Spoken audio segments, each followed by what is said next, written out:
Hello everyone, welcome to my YouTube channel स्कूलो। Guys, मैं आज आप लोग के लिए क्लास 10 मैथमेटिक्स फर्स्ट चैप्टर लेकर आए हैं। ओके, आज मैं आप लोग को फर्स्ट चैप्टर का एक्सरसाइज 1.1 सोल्यूशन करने वाले हैं, जैसे कि आप बोर्ड पर क्वेश्चन देख पा रहे हैं। ओके, तो देखिए, सोल्यूशन करने से पहले बता देते हैं, वास्तविक संख्याएँ का फॉर्मूला एक्सप्लेन का वीडियो बना चुके हैं, डिस्क्रिप्शन पर लिंक दे दिए हैं, आप लोग जाकर देख सकते हैं। ओके, फिर देखिए, जब तक आप लोग फॉर्मूला एक्सप्लेन नहीं देखिएगा तो आप लोग को क्वेश्चन समझ में नहीं आएंगे या फिर बहुत कठिनाई होंगे। तो चलिए हम लोग बढ़ते हैं फर्स्ट क्वेश्चन की ओर। देखिए, आपका फर्स्ट क्वेश्चन दे रखे हैं, बोल रहे हैं कि निम्नलिखित संख्याओं का एचसीएफ ज्ञात करने के लिए यूक्लिड विभाजन एल्गोरिथ्म का प्रयोग कीजिए। और आपका 1 नंबर का आपका क्वेश्चन है, बोल रहे 135 और 225 का हमको एचसीएफ निकालना है। ओके, आप लोग के लिए फॉर्मूला का वीडियो और एक्सप्लेन का वीडियो बना चुके हैं, आप लोग जाकर उसको देखिए,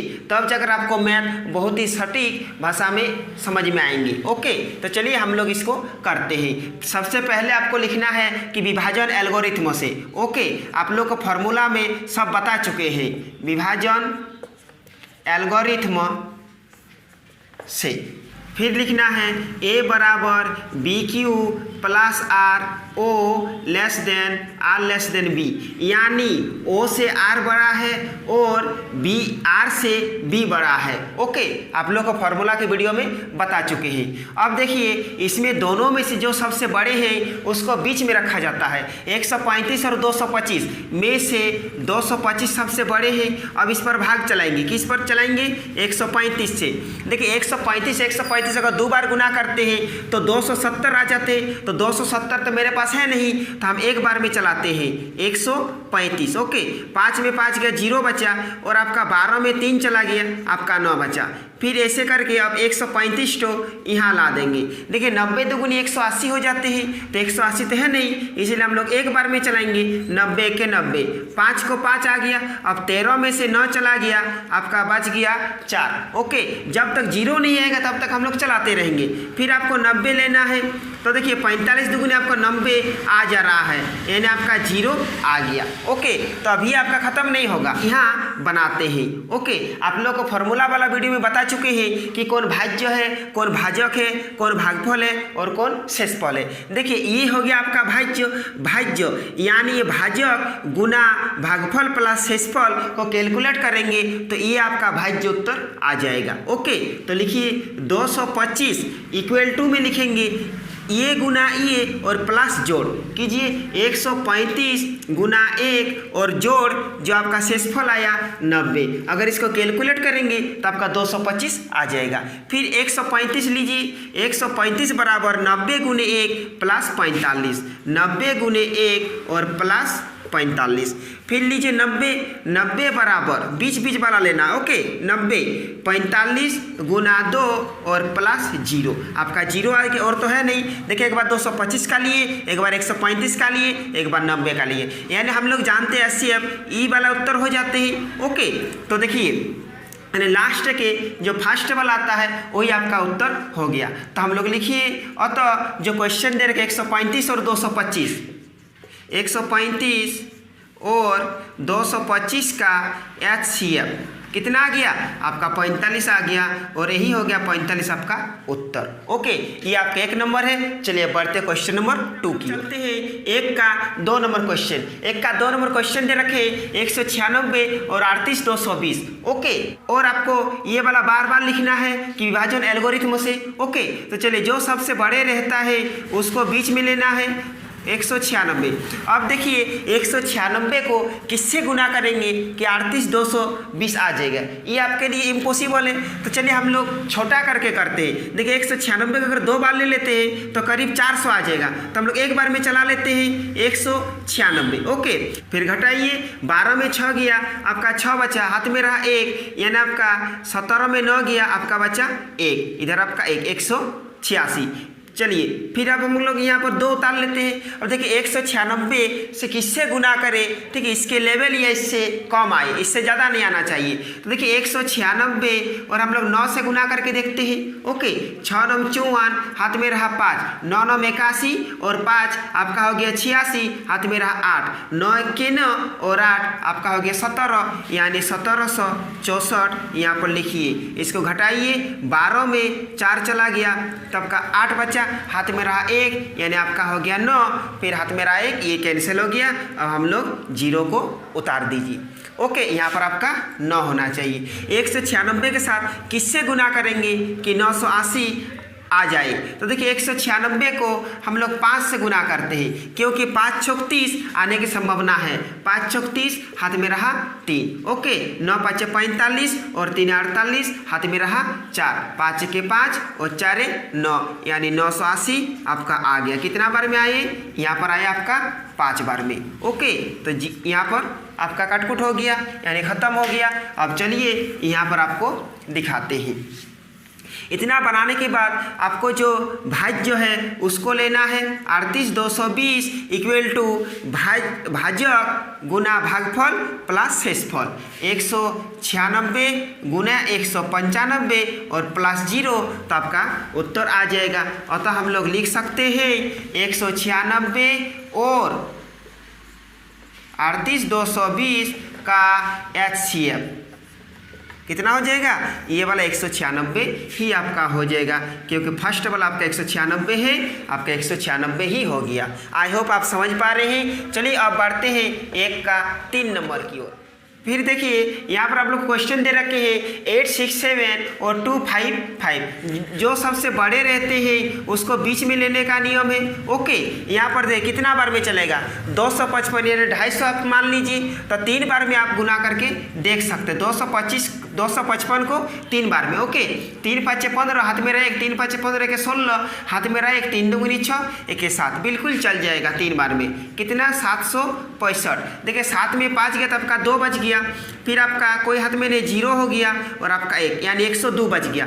फिर ऐसे करके आप 255 का आपको यहाँ पर लेना है। देखिए 102 अगर 2 बार गुना करेंगे आपको आ जाएगा 204। ओके, अब देखिए यहाँ पर 5 में 4 गया तो 1 बचा, यानी आपका 5 ही बच गया। अब फिर आप 102 को यहाँ लाइए। देखिए 51 को 2 बार गुना करेंगे तो आपका 102 आपका आ जाएगा, यानी आपका यहीं पर समाप्त हो गया। चलिए अब हम लोग बना दीजिए।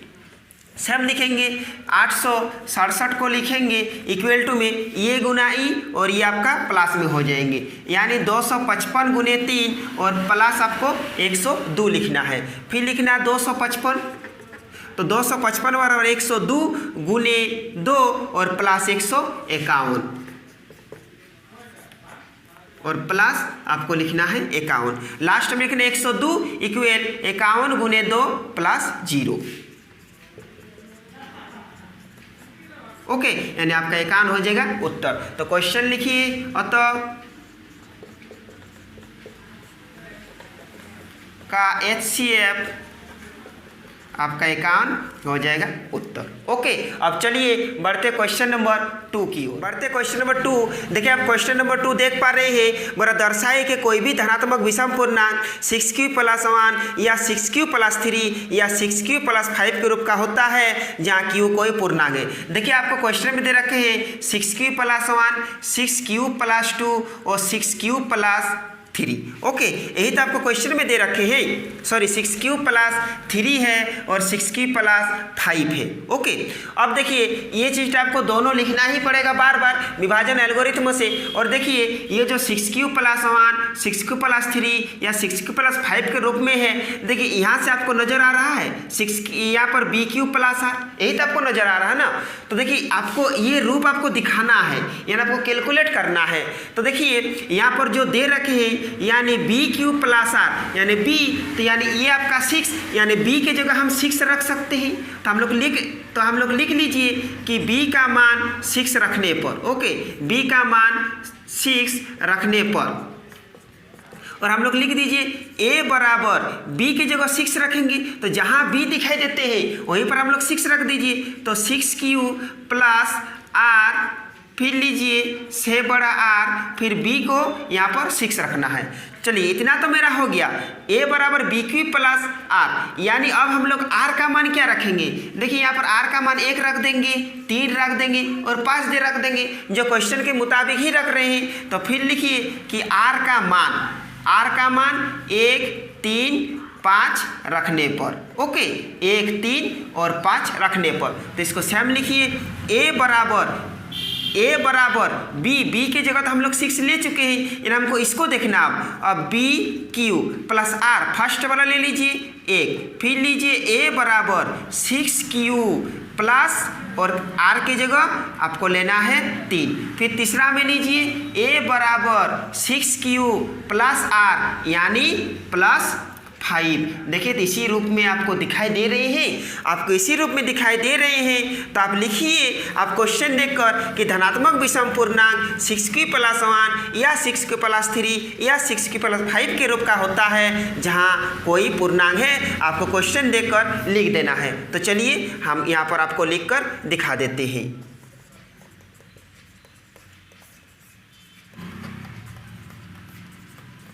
यही हो गया आपका उत्तर, ओके।